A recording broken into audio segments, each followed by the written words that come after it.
Retrouvez C'est la Tech bébé avec le Crédit Agricole Alpes-Provence. Votre programme C'est la Tech bébé avec la métropole Aix-Marseille-Provence, élue capitale européenne de l'innovation 2022.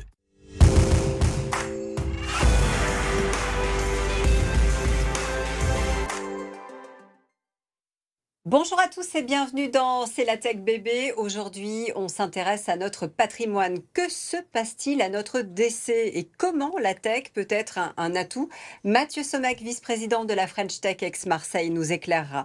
Nous verrons aussi que la transmission du patrimoine pose question avec le fondateur ici dans les studios de Postumo.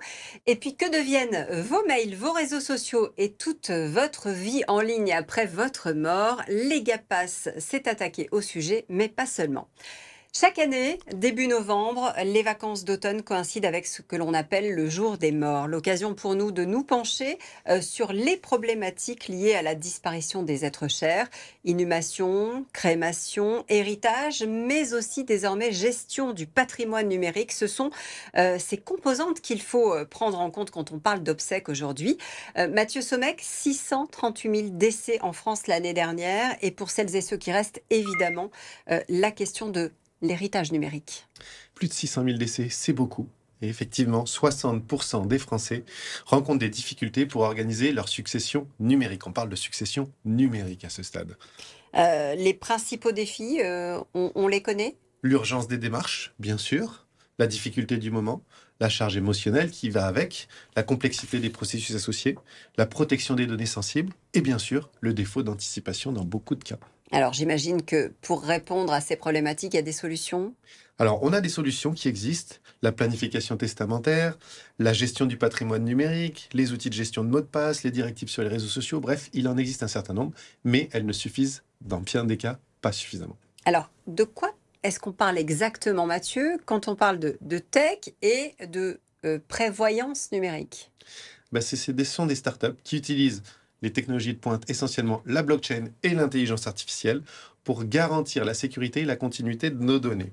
Grâce à la blockchain, elles préservent l'intégrité des données, et grâce à l'intelligence artificielle, elles permettent un traitement rapide et amélioré de ces données. C'est évidemment un sujet assez délicat. Pour autant, on a pas mal d'acteurs du territoire qui s'en sont emparés avec quelques jolies pépites. On les a reçus, on les connaît. On va parler de Kix, qui est une start-up qui propose des solutions de certification et de traçabilité des documents grâce à la blockchain. Ils permettent notamment de garantir l'authenticité de documents légaux. Et parmi celles qui se démarquent aussi, il y a Legapass, créée en 2021. La start-up intéresse tout particulièrement le monde du notariat. Pour quelles raisons ? Marine Bossy est allée voir comment ça se passe. Détecter et retrouver du patrimoine numérique des personnes décédées, c'est ce que fait Legapass. Une plateforme sécurisée à destination des notaires pour assurer la succession des défunts sans oubli. Avec cet outil, les notaires accèdent à 2 milliers de données. On a tout un travail qui est fait d'investigation. On a différentes technologies qu'on a développées pour aller scanner, analyser, recouper des milliers de sources et en extraire finalement toutes les informations nécessaires. À la fin de ça, on fournit un rapport compilé avec tous les justificatifs et on le met à disposition du notaire et des héritiers pour qu'ils aient une cartographie la plus complète possible du patrimoine du défunt. Ces investigations peuvent prendre 1 à 8 semaines. Le bilan de recherche patrimoniale, il va vraiment comprendre tout ce qu'on va réussir à trouver sur la personne. Donc les banques, néobanques, assurance vie, sociétés, crypto-monnaies, comptes de trading, enfin c'est très très large. Et voilà, pour vous rendre compte, là c'est un bilan de recherche complet où on a retrouvé en particulier une assurance vie, donc chez HSBC, d'un montant de 240 000 €. Les particuliers peuvent également s'inscrire sur la plateforme Legapass et déposer leurs données dans un coffre-fort pour constituer leur testament numérique. Et avec l'arrivée du numérique, il y a donc de nouvelles problématiques à gérer, des métiers aussi à faire évoluer.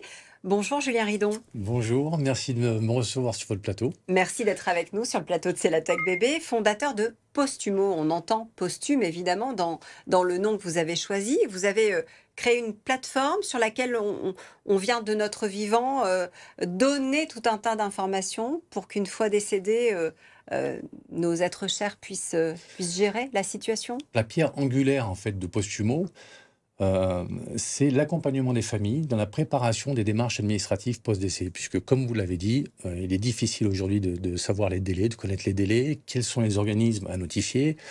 Et donc, on a voulu améliorer tout ce processus et apporter une réponse simple aux familles. On s'est aperçu effectivement que le manque d'information était à la base en fait des plus grandes problématiques, que ce soit numérique ou autre. Et donc, on a voulu apporter une réponse aussi à ce niveau-là. Donc, pour apporter la réponse, il faut collecter, j'imagine, tout un tas d'informations auprès des personnes quand elles sont en vie. Je viens, par exemple, sur votre plateforme, je vais rentrer tout un tas d'informations pour que, au jour de mon décès, ma famille, mes associés puissent en disposer? Complètement. C'est une démarche personnelle, comme aujourd'hui vous le faites à domicile. On connaît tous le petit classeur qu'on avait auparavant et qui permettait de référencer l'ensemble de ses abonnements, de son patrimoine. La problématique, c'est que ce n'est pas toujours à jour.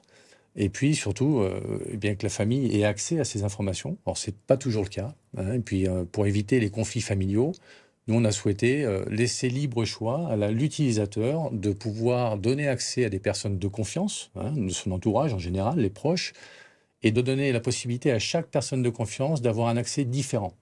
C'est-à-dire qu'une personne pourrait avoir un accès aux réseaux sociaux, une autre aux comptes bancaires, aux assureurs, etc. Mais on ne parle pas uniquement de décès, on parle aussi de tutelle, notamment Alzheimer. On peut perdre des accès en fait, de ses comptes, de son téléphone. Et l'idée, c'est qu'en cas de tutelle ou en cas de décès, on puisse retrouver ces informations, en tout cas que les proches puissent les retrouver. C'est une sorte de coffre-fort, en fait. Complètement. C'est une sorte de coffre-fort un peu plus évolué, dans le sens où on a intégré de l'IA à l'intérieur qui va permettre de coacher en fait, l'utilisateur sur des événements de vie qui vont arriver, tant patrimoniaux qu'au niveau de la dépendance, puisqu'on est fortement impliqué aussi sur l'aspect dépendance avec la Silver Echo, avec Silver Valley notamment, c'est un incubateur dans lequel nous sommes inscrits. Comment fonctionne la solution? Tu as parlé d'une solution qui se veut évolutive, qui permet à l'utilisateur de faire évoluer son contenu au fur et à mesure des moments de sa vie. Comment vous avez créé de la récurrence dans ce domaine où la mort, elle est une fin certaine, mais elle arrive qu'une fois? Nous, l'idée, si vous voulez, c'est que déjà, l'utilisateur, on va lui faire penser à mettre à jour ses informations. La famille va avoir la possibilité, effectivement, d'être informée régulièrement qu'elle a été désignée par l'utilisateur et qu'à tout moment, en cas de problème, elle peut nous contacter, se connecter et récupérer ces informations, bien sûr, sur remise de justificatif, puisque vous comprenez, il y a un contrôle quand même accru au niveau des données. C'est ce que j'allais vous demander. Comment on sécurise tout ça? Parce que ce sont des informations extrêmement confidentielles. Alors, on stocke, nous, nos données sur un cloud auprès d'un prestataire très connu qui lui-même fait à tout un processus de sécurité. Mais par ailleurs, on a aussi des accès qui sont complètement séparés, si vous voulez. Donc, on ne peut pas débloquer les informations une seule fois. Voilà. Nous, on a besoin aussi d'avoir des justificatifs qui vont permettre de vérifier effectivement le lien, puisqu'on peut faire face aussi à une usurpation d'identité ou un abus de faiblesse. Et donc, notre but, nous, c'est de contrôler aussi cette notion-là. Donc, au-delà des données, effectivement, de la sécurité des données, il y a aussi la sécurité aussi de la transmission de ces informations, comme pourrait le faire un notaire, en fin de compte. Et par ailleurs, si on n'est pas capable d'avoir ces informations, il reste le notaire. Le notaire peut tout à fait nous apporter un acte de notoriété, par exemple, qui identifie bien les héritiers. Le notaire, les assureurs, les banques, vous travaillez avec ce milieu-là? Notre modèle aujourd'hui économique repose sur le B2B, principalement auprès des assureurs, des banques, des conseillers en gestion de patrimoine, des aides à domicile aussi, qui sont, on voit qu'il y en a qui commencent à essayer d'organiser un petit peu la gestion de leurs clients. Et puis le notaire, bien sûr, qui peut à tout moment avoir accès à vos informations, sur demande, bien sûr, de la famille, parce que ce n'est pas le notaire qui vient vers nous, c'est la famille en général qui demande à ce que le notaire intervienne à ce niveau-là. Ça s'appelle Postumo, avec un pied à Pertuis et l'autre en Nouvelle-Zélande. Merci beaucoup, Julien Ridon, d'être venu nous en parler sur le plateau de C'est la Tech. On va continuer à voyager en ouvrant le Bloc Tech et on part du côté de Lisbonne, Mathieu. Au Web Summit, le rendez-vous incontournable de l'écosystème tech qui se tiendra du 11 au 14 novembre à Lisbonne. Plus de 100 000 participants qui viennent de 170 pays. Un événement incontournable à cocher dans l'agenda. Évidemment. Avis aux pépites du territoire. Elles ont jusqu'au 3 novembre pour candidater à quoi exactement? Au CIC Business Awards, 20 nouvelles pépites du quart sud-est seront sélectionnées et pourront remporter jusqu'à 30 000 € pour accélérer leur projet. Et puis un grand bravo à Samy Schlagou. C'était le premier invité de C'est la Tech Bébé et à l'équipe de Cross the Edges pour une start-up qui cartonne. Ils cartonnent et ils ont été récompensés par le prix spécial du jury start-up du prix EY de l'entrepreneur de l'année pour la région Sud-Est. Nous, on se retrouve la semaine prochaine ici même sur le plateau de C'est la Tech Bébé.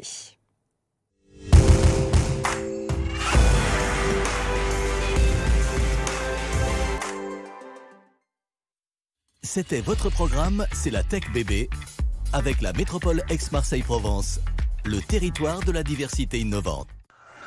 C'était C'est la Tech Bébé avec le Crédit Agricole Alpes-Provence.